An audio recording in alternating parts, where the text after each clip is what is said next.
Times, they are changing. Technology has exploded over the past few decades and changed the way we do basically everything. The world of hiring and talent acquisition is no different.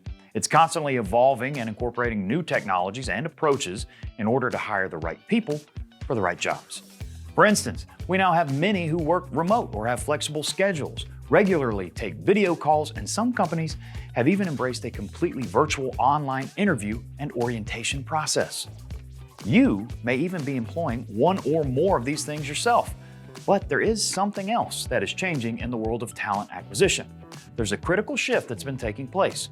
For decades, the tried and true strategy was to rely on qualifications, things like degrees, certifications, years of experience. But lately, many have realized that while those things are useful to be sure, they may not be the best way to find and hire for positions. Instead of just running down a checklist of qualifications, this new approach, this next evolution in the hiring process, is focusing on a skills-based hiring approach.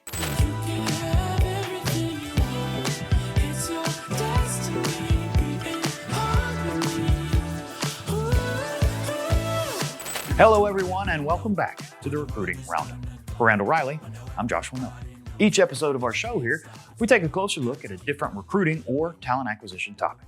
If you haven't already, subscribe to our YouTube channel or sign up for our monthly newsletter to get all of our latest content.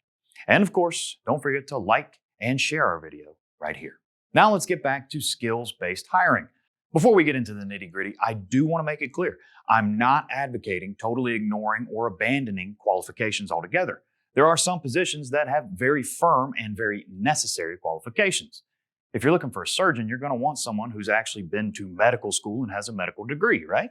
I'm not a magician, Spock, just an old country doctor. So qualifications and requirements are part of it, but it doesn't need to be the only thing you're looking at. I mean, how many times have we heard the success stories about people forming a startup and working out of their garage before hitting it big? No college, no business school, just an idea and hustle. When you embrace a skill-based hiring approach, you're looking to hire candidates based on what that potential employee can actually do, regardless of whether they have a piece of paper to prove it or even years of experience under their belt. This really widens the pool of potential talent available to you and can actually lead to a more well-rounded team. In order to make this shift, there's a few things that need to be taken into consideration on your end. First, it's necessary to refine job descriptions by focusing on the skills that are needed and not just qualifications. Figure out what it takes to thrive in the job and focus on hiring people who have those traits. You can narrow things down in the interview or application process by incorporating skill assessments with practical tests or simulations. This allows you to put them in real-world type scenarios to see how they handle it and apply their skills.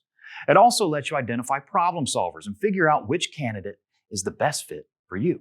This would also go deeper and mean that if you're fielding calls with recruiters, they would need to shift their approach from just ticking boxes off to probing a little bit deeper with questions to uncover that potential. It could be something as simple as introducing a scenario and just asking how you would handle this. What would you do here, etc. Introduce a challenge or problem and allow them to solve it. Again, I'm not talking about totally tossing qualifications out, but maybe just relying on them a little bit less. If there are certifications or something specifically needed, take that into account, but really try to hone in on the core of what the applicants will be doing day in, day out if they were the one to land the job. Then drill down to make sure that they possess the skills needed to perform that job. And this type of approach can apply to all kinds of industries. Trucking, for instance, often relies heavily on qualifications. What certs do you have? How many years of experience? Stuff like that. And again, some of this is okay and absolutely necessary. A CDL is non-negotiable when it comes to driving a big rig. And if you're looking to move specific cargo, a certification may be required, not just because you want it, but by law. However, if they're in the running for a job, let's just assume that they're probably going to have that CDL. It's you. Okay, but I didn't know you had your license. If you have an accurate description of the job, it's unlikely that someone without a hazmat endorsement would be applying to specifically carry hazardous material. So with those caveats out of the way, we can dig into looking deeper for the skills. Some of the valuable traits that often get overlooked in typical hiring are things like problem solving and even communication skills. So have your recruiters dig a little deeper. Ask them how they've handled a time-sensitive situation or a critical load in the face of obstructions in the past. What would they do if they identified a potential safety issue with the vehicle? Would they just plow through? Stop first thing to address it? Check in with you for guidance? For hands-on loads, ask them about their approach to cargo securement or consider drills to test it during orientation. Maybe be open to hiring or at least talking to drivers who display valuable skills, even if they don't meet that years of experience that you want. New drivers fresh out of school may not have that over-the-road experience, but if they have a license, they've at least demonstrated they can get from A to B. It's like a clean slate. Take the time and invest in them to train them up to be your perfect driver.